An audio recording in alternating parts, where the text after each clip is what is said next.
Ever wondered what would happen to someone if they refused life-saving treatment after being attacked? In this case, we're going to look at a Jehovah's Witness who refused a blood transfusion after being stabbed and died.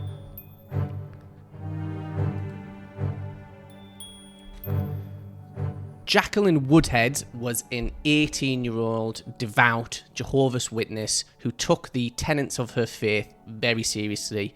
This means she didn't celebrate holidays that she thought had pagan roots. So, for example, she didn't celebrate Christmas, she didn't celebrate Easter. She didn't believe in military service. She didn't believe in saluting a flag or singing the national anthem.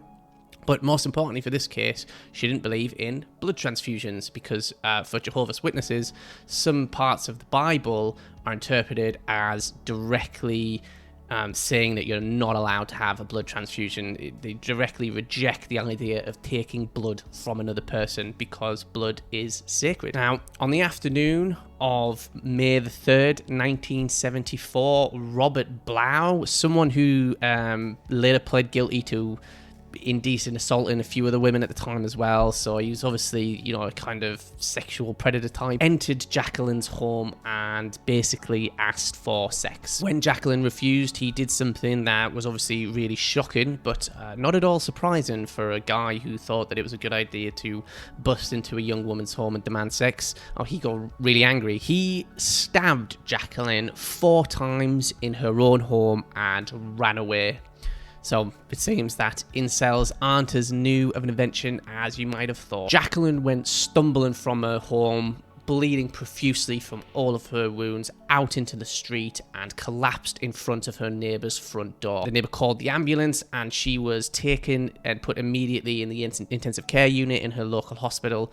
She was seen by a chief surgeon who recognised the severity of her wounds, spotted that one of her lungs had been pierced, so the knife had basically gone right through her lung.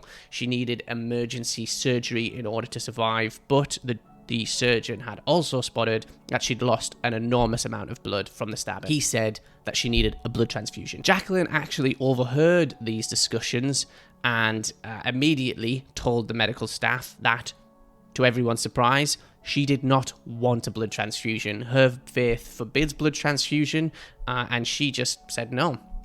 She was told by the surgeon and the medical staff that she was going to die if she didn't get a blood transfusion, that she was literally, she needed this to save her life, and she just flat out turned around and said she didn't care. She wasn't going to accept a blood transfusion under any circumstances. And at this point, just as an aside, I'll just say, wow, can you actually imagine the resilience it must take for someone to basically stare down their own death, to know that you need some blood to survive, but because you're such a staunch believer that you basically just say, no, I'm gonna die anyway. It honestly blows my mind. The surgeons and the medical staff made her sign a statement basically acknowledging the advice she'd received and, basically explicitly saying that she forbids anyone to give her a blood transfusion under any circumstances. These kinds of statements are more common for older people who refuse treatment, but they are effectively written statements used in hospitals where, people want specific medical treatment, even if it's not the best, and it kind of allows the doctors to relinquish responsibility for it, to avoid taking responsibility for the actions. And she went ahead and she signed it. And just as predicted, on the next day, May the 4th, 1974, at around about lunchtime, she just died from her wounds because she didn't get a blood transfusion. Robert Blau, the man who broke into her home, was convicted of manslaughter, wounding with intent, and also indecent assault. And it was in the trial for this that he also pled guilty to indecent assault on some other women at the time as well, so you could see the kind of sexual predator that he was, it seems. He pled guilty and he was given a life sentence. He did, however, mount a bit of an unusual appeal. Get ready to have your blood boiled over this one, because Robert Blau argued on appeal that it was actually Jacqueline's fault that she died and not his. Yep, that's right. He basically said, yes, I broke into her home, and yes, I indecently assaulted her, and yes, I stabbed her 4 times, and one of those stabs piercing her lungs. But if she'd accepted the life-saving treatment, I'd have been fine. She'd have been fine. She'd have still lived. I'd have gotten a lesser sentence. You know, it wouldn't have been manslaughter, basically. And he said because she had the option to live and she didn't take it, it's not my fault, basically. That's what he said.